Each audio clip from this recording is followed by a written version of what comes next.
Tonight, Governor Mitch Daniels answers questions from VU students. Libya is celebrating the official end of the Gaddafi regime. And in sports, the VU volleyball team celebrated senior night with a win. News Center 22 starts now. Local news, weather, and sports. Produced through the combined efforts of the students, staff, and faculty of Vincennes University's electronic media program, this is News Center 22. Indiana Governor Mitch Daniels made a stop in Vincennes Thursday. Good evening. For News Center 22, I'm Evan Nunn. Daniels fielded questions from Vincennes University students on a variety of topics during his visit to the campus. As Tony Cloyd reports, most of the questions concern jobs and the slow economy. Daniels says Indiana has positioned itself to welcome business and investment opportunities once the economy turns around.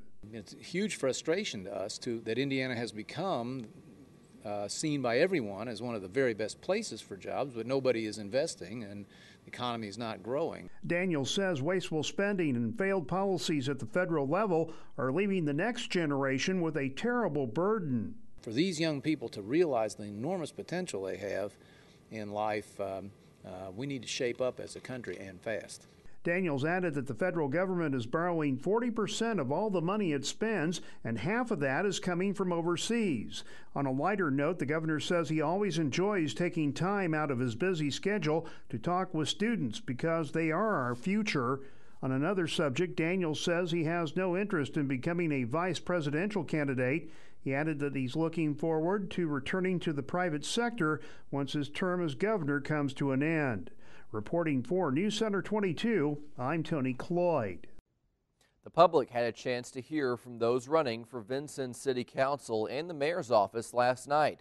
The League of Women Voters sponsored the candidates forum at the Fortnightly building. League member and moderator for the event, Lynn Rump, says it's important to inform voters about their choices. It gives voters an opportunity to listen to candidates, understand what their ideas are. It helps voters become more informed so that as they go to the polls, they can utilize that vote in an informed fashion, with knowledge, with understanding about the differences that various candidates represent. Election day falls on Tuesday, November 8th. However, absentee voting is going on right now. The deadline to cast an absentee ballot is Monday, November 7th at noon. Knox County Clerk Lisa Clark Beanock says her office will also be open for absentee voting on 2 Saturdays, October 29th and November 5th from 8 a.m. to 3 p.m. The Vincennes Redevelopment Commission has learned that the ongoing 2nd Street renovation project, which is still in its early stages, has likely been delayed for 6 months. Vincennes Mayor Chief of Staff Lori Bielman explained that designers have been coordinating with the State Historic Preservation Office on preserving 4 coal chutes beneath the sidewalks along the north end of Second near Vigo Street.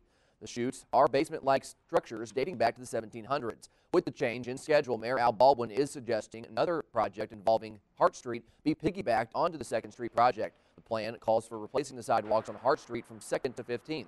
Baldwin says the damaged sidewalks are highly traveled by pedestrians and are not ADA compliant. The project is estimated at $1.8 million.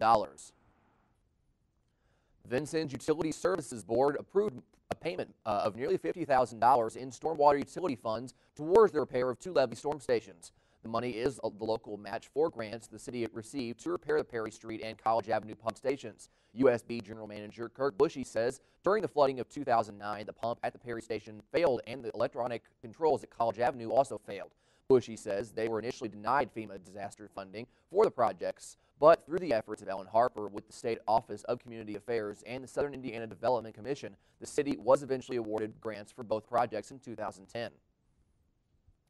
Environmental groups have filed a second federal lawsuit targeting part of the Interstate 69 extension being built across southern Indiana. The Hoosier Environmental Council and Citizens for Appropriate Rural Roads claim that the Army Corps of Engineers violated federal law in issuing a permit for construction of 29 miles of I-69 between Oakland City and Washington.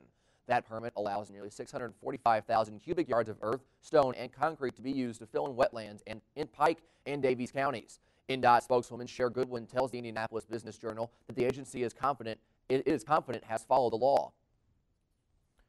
Legislators are putting the finishing touches on a proposal to clarify the rights and responsibilities of both police and homeowners when officers arrive at the door.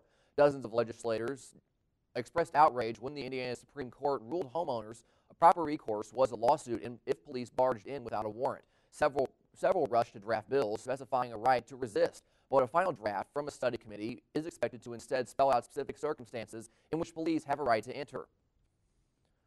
Still to come on News Center 22, celebrations continue in Libya after Muammar Gaddafi's death. We'll have the latest. And did millions of Americans take education tax breaks last year when they should not have?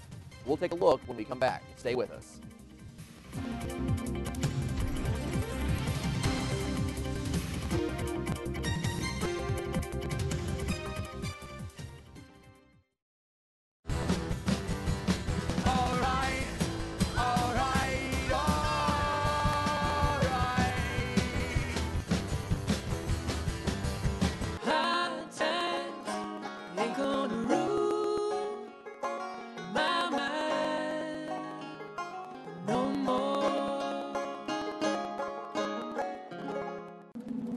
Chernobyl. Contaminated. Radioactive. Now, a window into a world without humans.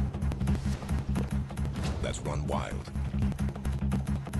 Journey into a forbidden landscape and witness the legacy one of mankind's greatest disasters left for its wildlife.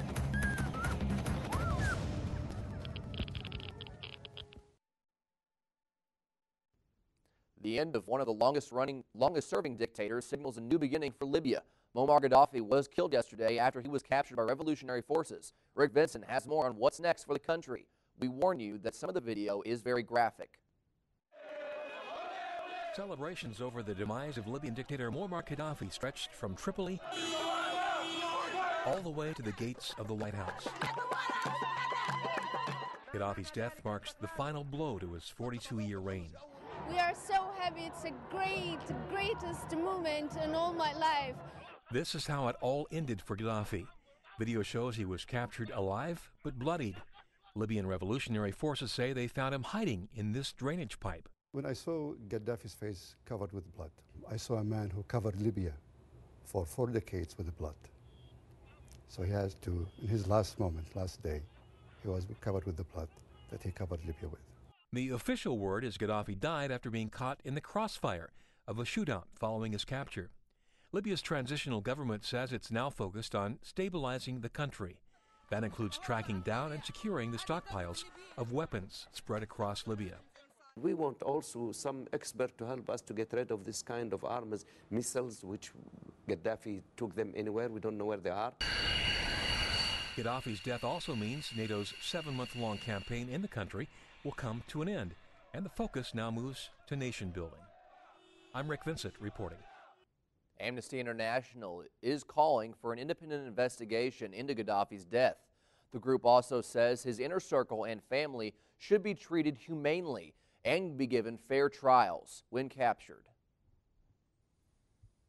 The president's job creation bill has failed to make it through the Senate Thursday night.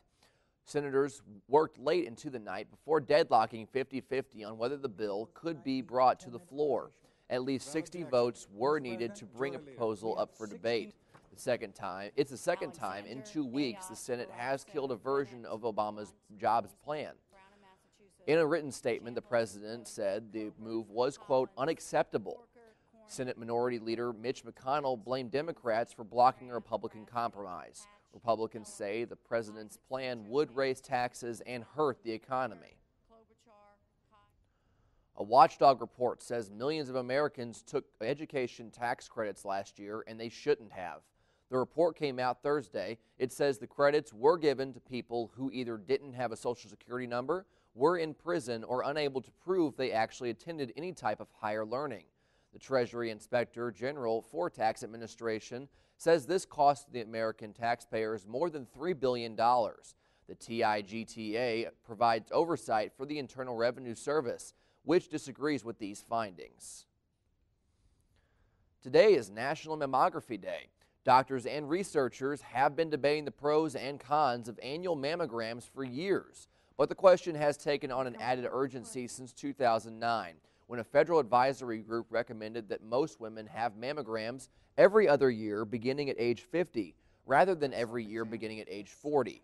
The United States Preventative Services Task Force suggested that screening decisions should be based on women's individual health risk as well as her values regarding the potential benefits and harms of more frequent screening. The Three Musketeers are down on their luck, but it doesn't stop them from answering the call of duty. And the stakes are high in Margin Call. Paul Chambers has a look at what's next in the theaters. Porthos, Athos, and Aramis come to the big screen in Three Musketeers. The trio stumble across an aspiring musketeer and take him under their wings after discovering a villainous plan to overthrow the king. And she is the deadliest assassin the world has ever seen. The four launch a dangerous mission to disrupt the plan that threatens Europe's future. The 3D action adventure is rated PG-13. Paranormal Activity 3 is the latest thriller to hit theaters. The third installment of this horror flick is set in 1988, when two young sisters befriend an invisible entity that's residing in their home. This is not simply about Kristen. This is connected to your side of the family. He definitely knows about her. The supernatural presence quickly turns violent and terrorizes the girls and their family. Paranormal Activity 3 is rated R. Call it art imitating life. Key players at an investment firm get more than they bargained for after an entry-level analyst unlocks information that could prove disastrous. You're selling something that you know has no value. Inspired by real events, Margin Call dramatizes a 24-hour period during the early stages of the financial collapse. Starring Kevin Spacey, Zachary Quinto, Demi Moore, and Jeremy Irons, the film is rated R. For Now Showing, I'm Paul Chambers. A break from the rain was welcome today. Ethan Quarterman joins us now to let us know what to expect this weekend. Ethan? It should be a great weekend to be outdoors, Evan. I'll let you know what's in store when we come back.